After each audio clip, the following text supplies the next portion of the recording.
Are you tired of losing your amazing Facebook stories?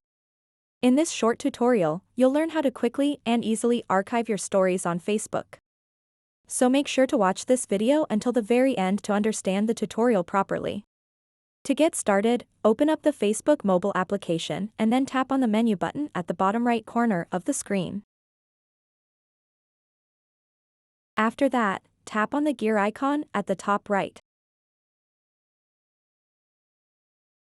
Once you are on this page, scroll down until you see an option called Stories. Once you've found it, tap on it. And then tap Story Archive.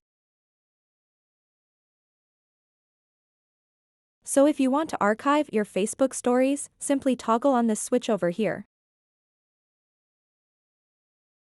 And now, instead of being permanently deleted, your Facebook stories will be archived once they expire after 24 hours of posting.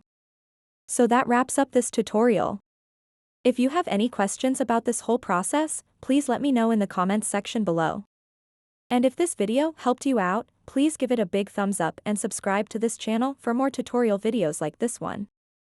Thank you so much for watching and have a good day.